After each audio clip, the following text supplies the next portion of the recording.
Hi y'all, I've taken it a little easy this week. I want to shoot a quick video about some of the annuals I've planted so far.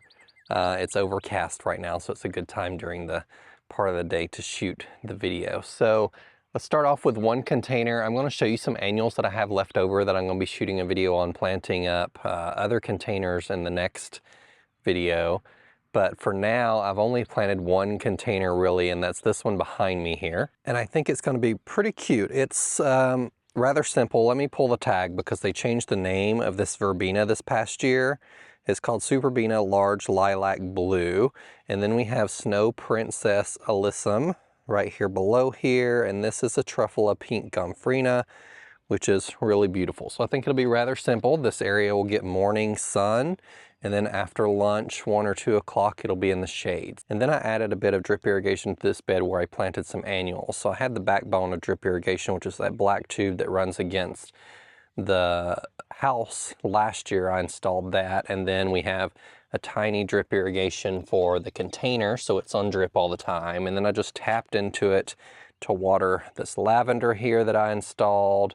And then this is Artist Blue Ageratum, which is my first year growing this variety, and I really love it. I had 1 flat of them, 10 total plants, and I just made it the signature plant here against the sidewalk in front of this container.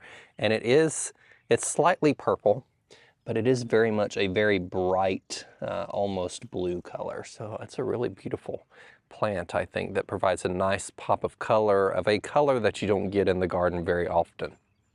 I planted some SunPatiens. This is bubblegum pink, the really popular Super Vista bubblegum that gets really large, and so those may crawl into the sidewalk. We will see. This is an experiment for me this year. I have planted bubblegum pink in the landscape before at the old garden, and it did not do really well. And that may just be something that you experience as someone who gardens in heavy clay soil. I see a lot of gardeners in the western states and California and stuff plant a lot of annuals in the ground, and they do incredibly well. The soil there is much different. Annuals need soft, more loamy soil to bulk up the root system so they can put on a lot of growth in a season. And here, at least in my last garden, that was not available.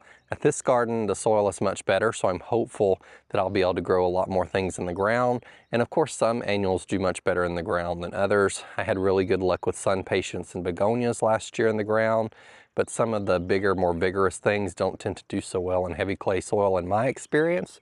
So this is going to be a test this year to see how well those do. On the other side of the sidewalk, I also planted Super Vista bubblegum through this area, and then I transitioned over to the rest of my 𝗧𝗛𝗧𝗦, which doesn't appear to be doing quite as good in the ground as it was in the container, but I think it's going to hold on pretty nicely. And then we will have some beautiful pop of white along the border here. We did have, so I got these in the ground. There's not drip irrigation on these quite yet, and then we had some pretty warm days last week and this past week without a whole lot of rain. We finally got rain yesterday, a good amount of rain. You can see how wet everything looks, which I'm really happy about. So I think that helped these new annuals settle in much better. The 𝗑𝗪𝗓 River, while we're here, is looking really nice. You can see how much growth these have put on just in a week. I think I planted these just over a week or so ago. Maybe it's been a week and a half. Or 2 weeks. The time's kind of merging together here on me, but it's a really striking pop of color even from like the road. You can see these things, even though they're tiny, tiny plants. That 𝗑𝗪𝗓 one, or the yellowy one, is very, very striking from far away, and I'll put the name of that one on the screen because it's part of the new All Dressed Up collection, and they're releasing a new one this year that I'm going to show you in another video too. I got some plants from Walter's Gardens into trial that some I'll be incorporating into this bed and some I'll be putting elsewhere. I did move the bench that was from the last house that I had around a pool up here. That is something I had decided to do last year, but I didn't get it done last year. I kind of waited till spring until I had some more of these areas planted up. And I put it in the curve or the crook of the sidewalk, which I think is really nice. I can sit here and shoot videos, sit here and look at the plants, and then also sit here and enjoy a fountain that I have had in videos several times and no one has mentioned it. So I'm a little disappointed that I'm so shocked that no one has mentioned it yet, but I've got to put it together. I've had it for a few weeks now. It is a fountain with a basin. It's called the classic Finial fountain from Henri fountain. If you've been following my channel, you know I had 2 Henri fountains at the last garden and really loved those. So it's going to be about 5 foot tall, and I kind of unpacked it and set it all right here. And I picked this gray color. I think the color is called 𝗣𝗥𝗢𝗘𝗧𝗦. And the reason I did that is because we have such hard water here that it would match more closely to how it's going to be stained. If you do have really hard water, or you live in an area that has really hard water, we're on well and the water's really hard. The water was hard at our last house when we were on county water. I would recommend you pick a fountain that is a gray color, because it's going to turn gray anyway over time from that calcium buildup. So this one starts out as gray. It'll probably turn a little more whitish gray as it gets hard water in it, and that'll be fine. So I've always had black fountains. I think the color that I had on my last fountains was like Relic Nebia or something from Henri. That name rings a bell, and I ended up having to restain my fountain a couple years ago, and it was only a few years old at that time. So I had to restain it and seal it. So this one, it may need resealed over time, but it won't necessarily need to be stained because it already started out gray, so it doesn't look that bad to begin with. I had picked out 3 different fountains that I was interested in, and I always had decided at the last house, since I didn't take those fountains with me, I'd always wanted a fountain with a basin. So essentially there's a pool under it. It's a smaller pool. I think it's 5 or 6 foot wide, but it'll hold more water, which is really nice for a fountain, so you're not constantly having to refill it. But I am going to set this one up where it should automatically refill for me using a method that I used on some of my other fountains back home. So it's taking me a little longer to get set up, but I'll walk you through that process in a separate video. So if you're interested in getting a fountain and you want to make the process really easy to refill, you'll know what to do. I did this at the last garden on both of my fountains, but I had set them up before I really started my YouTube channel, and I tried to create a video several years ago explaining that process. And when you can't show people because your fountains are already set up, it's kind of difficult. So I want to walk you through that process from start to end. So if you have a fountain and you want to disassemble it and make it a little easier on you for refilling in the future, you can. So I have some things, I'll have to move these around the fountain because I have some things I need to plant over there, but I've not really got to planting any annuals on this side of the garden. This side has remained largely unplanned for me because I do want a path of stones, stepping stones through here. I was going to kind of do a gravel path, and gravel and mulch to me just does not mix very well, and then it gets everywhere. So I think I'm just going to do some larger stepping stones down, and then fill in with a border of plants. So I've not completely designed out this space, and I'm not sure that it will have a whole lot of things in it right now. It may take a little later into the summer for me to do that and gather the materials, and I may have to go buy some more plants to fill in the edges as that's done. But as we come this way, we have a Marguerite daisy. I think it's called Butterflies by Proven Winners down here, and it's not quite blooming yet, but it's these little things right here. They're about to bloom. Let's see, let me pull the tag over here. I did leave one tag in the landscape so I could remember all of these names for y'all. Golden butterfly. And so there's a swoop of them right here, and I was originally going to plant them closer to the front of the border, but then I read the tag, and these things can get over 2 foot tall, and so they needed to be a mid of the border plant. And so that we have the white backlight phlox behind them there, the yellow blooms from the daisy, and then I have the classic coral dianthus under here, and that's about the only annual to this side of the garden. We'll go back to the other side and I'll show you what I planted over there. So just as of a few days ago, I came out here and I was like, this space is finally looking and feeling like my garden. I'm getting some of my favorite annuals, favorite perennials, and favorite shrubs in the garden that I had from the last garden, and it just really brings it all together. For a while you feel like a stranger in this new garden, but it's finally getting there, which I'm really excited about. So last year I relied heavily on SunPatiens and Begonias, and I didn't get to see a whole lot of them come to fruition because we moved right before summer, or right when summer was really setting in. So these are blush, compact blush Begonias. I really love the color. You can't see them so much right now, but in the sun, these blooms actually shimmer. It's like they have glitter in them. It's really odd. Right now they have a little water on them from still being early in the day and it's overcast. But these are called Compact Orchid Blush, and they're really gorgeous. So they fade out a little bit to more of a white, but when they come out, they're a very, very delicate pink. And so those will grow up really nicely, and they're blooming their heads off already, and they've just been planted a week or so ago. So they're looking quite good. Behind them will be the Back and Black Sedum, which is putting on a lot of growth since I showed you last. They'll still be really tiny this year, but they're in there. And they'll contrast with the evergreen, which is a weeping spruce, and then we have the boogie woogie sedum under here, which is the striking yellow that's come out a little more with the, or it's green with yellow edges there. It'll come out a little more and look really nice as well. Over here, I just put a couple mix of bronze leaf white and bronze leaf pink begonias in this little area. There's a butterfly bush in the center, which I did prune down, but I'm going to be digging that up and replacing it with a blue arrow juniper if I can find one sometime this year. I don't know that this is the best place for a butterfly bush. It's north side of the house. It probably gets enough sun to be happy, but it could probably use more sun because after lunch, this is a pretty shaded spot until the very late evening. So it could probably deal with more sun than it's getting in this spot. So probably not the best location for a butterfly bush.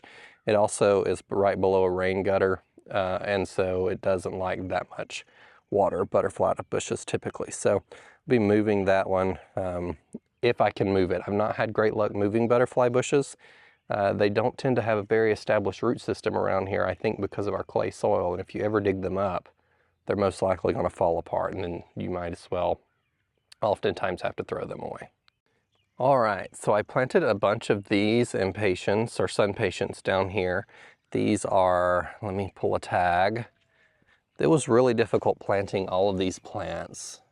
These are compact deep rows because I planted them and it was like 20-mile-an-hour winds constant that day, and I was actually grabbing containers and having to get them, like they were blowing into the front yard way down there, and I was running after them. So this is a big drift of those, and I've got to get drip in this area to make sure it's difficult to water out here that far from the water hose bib. So there's a kind of corner piece of that compact deep rows, and then here we have some Gomphrena, which is supposed to be somewhat rabbit resistant, but it is literally getting obliterated by rabbits since I've planted it. The blooms are all over the ground. One of the plants was actually pulled out of the ground. I've come through and sprinkled some 𝗍𝗓𝗄𝗧𝗦. So if you see this little white substance everywhere, that's bonide 𝗍𝗓𝗄𝗧𝗦, and it's supposed to smell. It's an organic, smells like essential oils, and so it's supposed to be kind of overwhelming to the animals, and they just won't come back. So although these are supposed to be rabbit resistant, they do not appear to be. They've come through and ate one almost to the ground, and Gomphrena was something that I bought 2 flats of this year, so I had gone kind of all out compared to the other annuals I purchased, and I don't know what I'm going to do with the rest of the flat. I was going to plant it in the cut flower garden, but now I'm thinking about planting it around the bench, so it'll be at least a little closer to the house, and maybe the rabbits won't be as interested in attacking it. But it's surrounded by this lavender, there's catmint over there, there's yarrow, and then there's alliums right here. So I'm hoping when those perennials come up a little more that the rabbits, a lot of those things are not necessarily rabbit favorites, they'll kind of be a deterrent. So we'll see how that does. These may end up having to be replaced with something else early summer if they continue to get damage on them. Since I put the bonide 𝗍𝗓𝗄𝗧𝗦 down, I've not seen any more damage, but they look pretty rough right now. I need to come through and probably give them some fertilizer to perk them up really quickly. I planted a trio of red fountain grass back there, and then I planted a few more of that orchid blush SunPatient right here. So behind this area, let's walk through the bed right quick. There are some Senorita Rosalita 𝗣𝗢𝗗𝗘𝗦s, which are sterile 𝗣𝗢𝗗𝗧s from Proven Winners. I planted a whole drift of them in this space to fill it out because several of you mentioned that these will get up to 4 foot tall and wide and just got massive on you. But I did rely on y'all's comments and how big these get to plant and space this area. Now the tag does say they can get that big, but it's not oftentimes here you'll see those things get that big. So they might get that big in southern areas or warmer parts of the country. We'll do a test this year, and if they end up being a little sparse, I might come through here and pop something else in to kind of fill out the space. But for right now, we're going to test these and see how big they get. I've got to get drip down on all of these annuals to make sure they're getting enough water, because if there's one thing, this is a eastern facing bed, but it is definitely full sun for a lot of these things. So getting drip to them when we're having not so much rain is really important. And these 𝗣𝗢𝗗𝗧s have really filled out since I put them in. They're a little puny, and it was so windy the day I planted them, like I mentioned, that they were almost leaning sideways, and I was afraid they were going to snap off and break. But they've recovered really well, and they have bulked up pretty substantially, and several of them have bloomed several more times since then. So it is looking like these might be monsters, which will be good because all of the space needs to be filled right now. We do have some Opalescence Phlox there in that corner. We've got a couple shrubs and some small dogwoods around here, but otherwise this area is pretty empty. I was a bit concerned about the smoke bush. We had a late frost, as I had showed, damage to my Japanese maple, and it had completely, all the leaves on it crinkled up and gone away, but it looks like it's recovered a little bit now that it's got some more sun and rain, and it's put on new leaves, which is good. I was really worried about it for a moment. And then something that is not doing good is this Japanese maple, which I brought from the other house and I transitioned to this garden. This is like 𝗩𝗏𝗏𝗘𝗦 or something. I got it from Mr. Maple several years ago, and it's a really beautiful variegated leaf Japanese maple. And some of the leaves, all of the leaves died on it. I did do a scratch test, and it still appears to be alive in some of these bigger branches, but some of these end ones are definitely crinkly, so I'm going to give it some time, some extra love and fertilizer maybe. Not really supposed to fertilize a whole lot of plants when they're under stress, but this one really needs to put on some leaves so it can photosynthesize and recover. So I'm hoping if I give it a little bit of nutrition, maybe it will put on some growth. I'd hate to lose it. It was a really pretty Japanese maple, but if I do lose it, it just was not meant for this location, and I'll have to find something else. It's a smaller to mid-sized shrub here for this area. Let's take a look at some roses that I'm really excited about. This is Reminiscent Coral by Proven Winners. Look at this bloom. I posted it on Instagram yesterday, and I think it's gotten even bigger and more beautiful since then. I tried to do a time lapse of one opening yesterday, and it was that one right there, and it has been the slowest opening bloom I've ever seen. But it's just really gorgeous. Love it. This Flavorette rose that I showed you in the last video is killing it. Some of the blooms are starting to fall off as they age, and I need to come through. I think this is a variety you don't have to really deadhead, but you could if you want. And it has just produced so many buds this year. It's first year in the garden, and it is still, look at all these blooms it's got to go through.